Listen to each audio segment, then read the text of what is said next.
These are our three little elves that actually helped out in the house. They decided to tear out everything out of the box just to get into the box. Our three little elves. Alright, on this little piece here that I had so much trouble with earlier, there's a groove. Hang on, I'll pull this out real quick. It came with a little stamp wrench. I don't want to lose the screws on this little piece. Yeah, give me a second.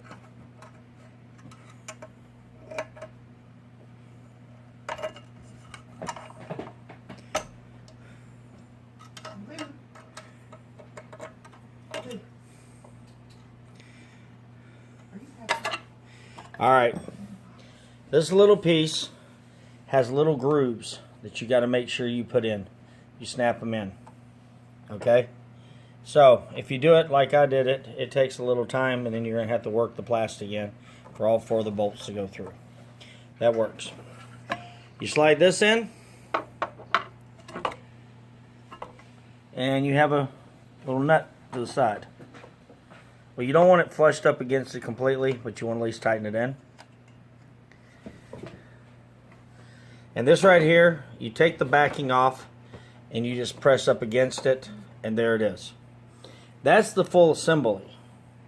And it does work. Now, the foots, it comes with 4 little rubber feet. And they're like these. Well, they're not fun to put together, because what they have to do, if you have to turn it on your side, and see, they just don't press up in there. You have to actually work it because they're slit grooved. Let me pause for a second. And what you have to do is you have to work it over the edge. They're slit inside of them. They go over just the lips. There's not much to it.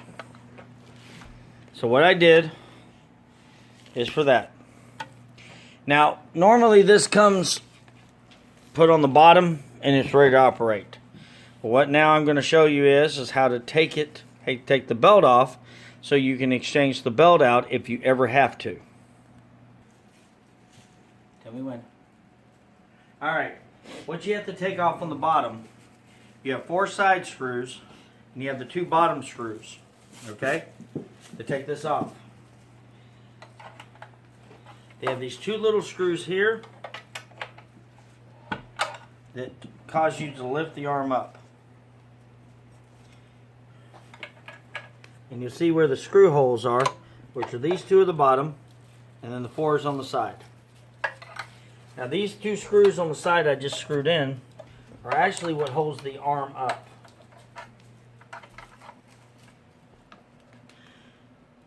You tighten them up so it doesn't fall on you. Make sure this is constantly unplugged when you change the belt so it doesn't get on you. Okay, now I'm going to turn it this way. You have this bolt that you take off. This is the guard. The guard turns around and you'll come with the guard. The bolt's already in there.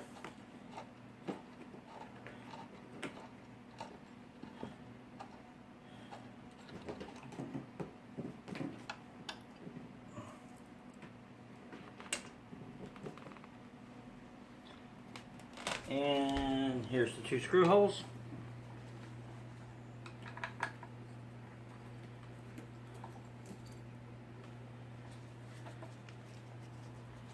Now this is now loose, okay?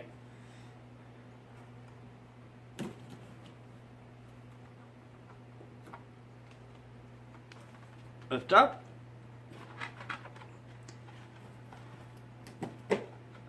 Pull down a little bit down on the back side. Here, I'll show you on this side. Pull this down a little bit.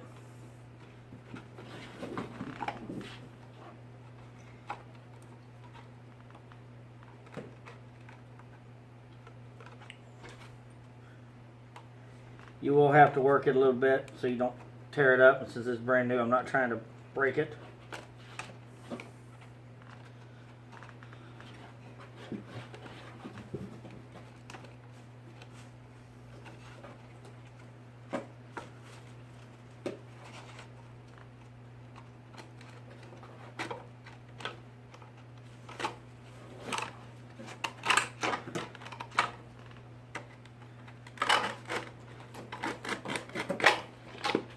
And then you grab another belt and you reverse the same way. You stick it on, you have to maneuver it, which I'm going to actually see if this is a different method.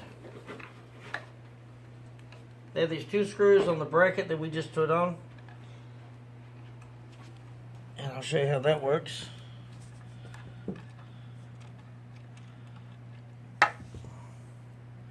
As you tell, I have a metal tray right here, making sure I don't lose anything.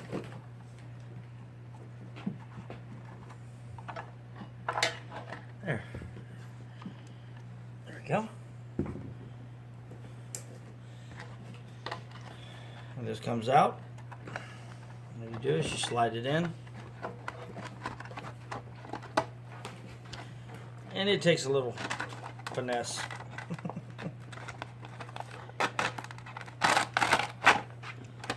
That's just a little too far. I didn't get it all up on the top.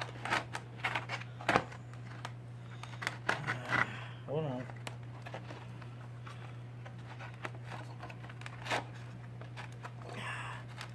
And this is what happens if you miss the top rail too.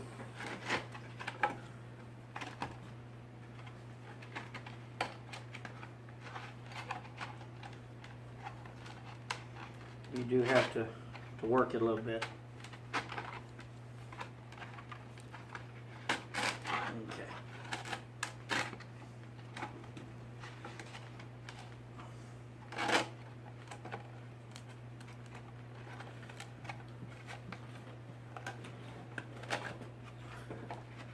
And that's all you do. Now, it actually comes like this with the 2 screws on top, so you put the screws back down here at the bottom. Now in my case, I'm actually going to, that's the way that goes, but we're going to put that on last. Okay, on the back side, this is where this goes. Just like that. Okay? Make sure you get the right screws.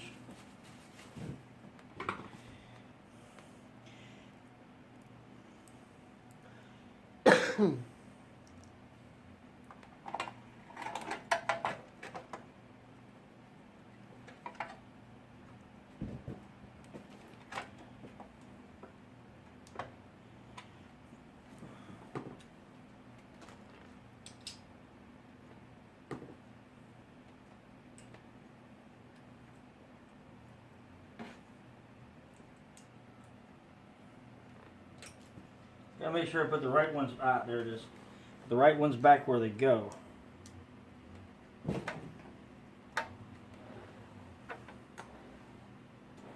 And if I ever use this, hey, y'all know the drill.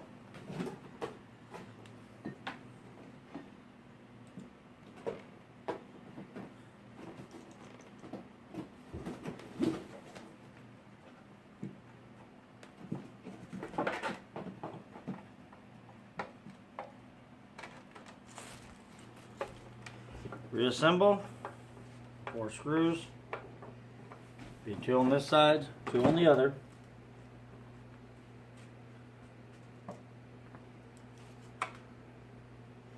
Now granted, y'all can find easier ways to get this thing off. I imagine taking off this back piece will work. In the book, it really doesn't go in the directions that you would like. We had to find out on our own. I did watch a couple YouTube videos to verify what was said, and it worked out best. I'm hoping that this helps everything we do. So if you decide to buy one of these, make sure you do your research. I've said that before about the miter saw, the table saw. If you don't need it, don't buy it. If you need it, have a good reason for it. After we do part of this house that we're going to be doing some woodwork. That's the reason why I need it. Oh. And me and Aaron are going to be creating another workstation that we found online, and we're going to incorporate a few things. All right, now you have the plate back on. Tighten it back up. Now the tightener, only way you're really going to know if this thing's the way you want it, try to center it as best you can, and then you go tighten it back up. So when it turns on, you're going to be able to spin it so it doesn't go one way or the other. Okay. Now, I'll show you how to do the last piece. See these 2 bolts? This is what lifts it up, what lowers it. Loosen them up. There's one at this end, one opposite end. As you tell, see what I mean? And then to keep them down, you tighten it back up. Now, if I'm not mistaken, this is a 1/2 inch. If not, it's a 10mm stamped metal. So I'm assuming that y'all can use a 10 inch. Will work fine. Alright. The screws came in on top. What you do is you turn the screws over. Put those there. You find the little bitty holes. You just tighten them in.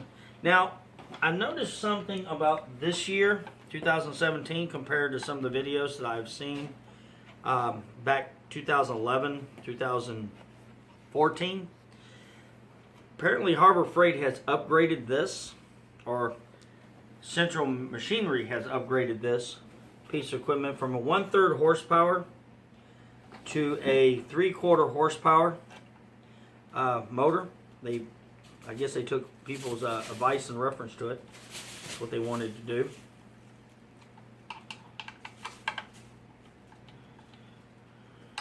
And so there's not much of a gap at the back. I've seen a lot of them that have wood back here, on the back here, and on the plate here. And the last little hole.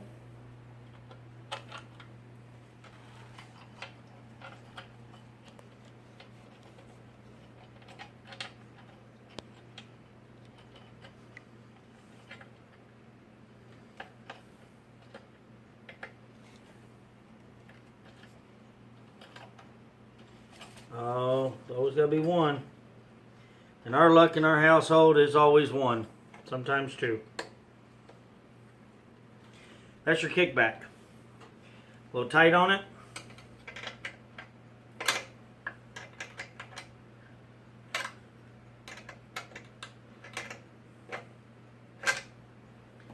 There it is. Now we're going to turn it on.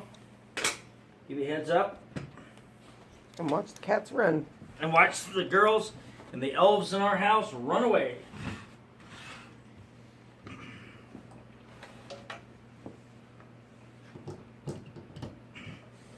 Still not close enough. Alright. The trigger switch is on the back. Okay.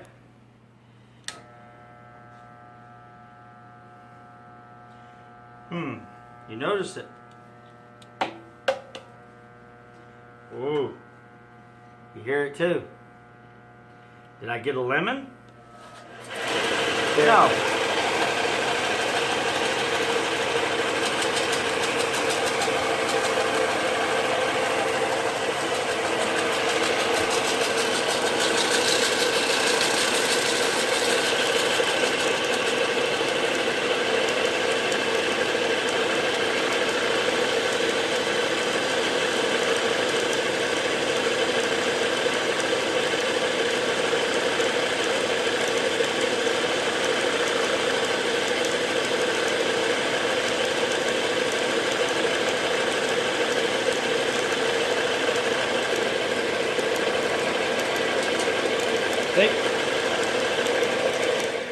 Now there's a trick to this.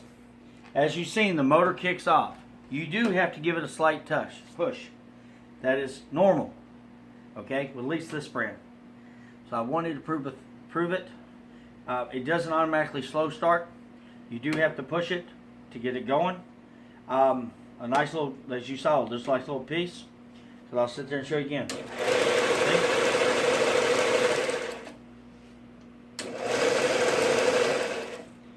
That's your initial push.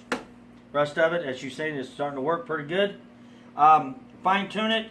You'll have it where it goes in between the two lines here. You turn it on to do that. Work it. And you want it just right.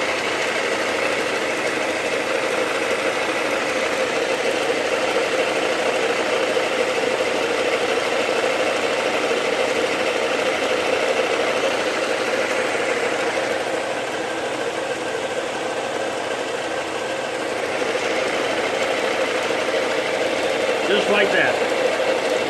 Right between the two wheels, both sides. That's how it rolls.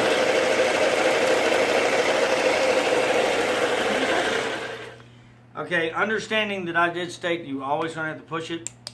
Normally you do have to, but apparently they did upgrade it just enough to turn around on the first initial since it's never been ran. So far the manual does state a little bit of help. This is simple, it's not as complex, but you do have to pay attention to a few things that you need to worry about.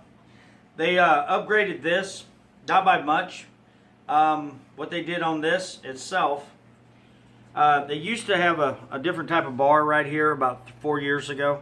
They made it a little sturdier, the nut's a little bit better for that there. When you push it up in there, you don't want it completely flushed up against it. This is, I'd rather they'd had metal than plastic because everybody knows grinding this stuff, you end up cutting that plastic or it's doing what it's doing now. It's warping. And that happens. But if you don't want the guard on, you can take it off the guard off, put the screws back on, put the plate back up there, screw it in. Without the guard and without the backing part, it doesn't really matter. Folks, thank you for this video. Stay tuned. Here in a minute, we're going to actually put that tile cutter together. And we do have tile that we want to try that on because it states it can cut up to a 3-inch circle, a good 45 degree, and we're going to find out how well that actually works because we want to find out what that's going to do in our bathroom. Thank you. Talk, because you do less ums. All right, check this out. This was really simple to put together. It cuts up to 24 inches of tile. And I do love my ums. Fast breaker. This right here is for the circle. Up to 3 inches on the cutter. As you can see the tips. That's all it is. And it spins. The little circle right here is where it goes. Too simple. Not really hard. Filling time on the thing. Thank you. We're actually not going to cut tile today. As I've been told, I take too much time on my talking. So, folks, thank you again. Enjoy the video. I hope y'all like it. Thank you. Bye.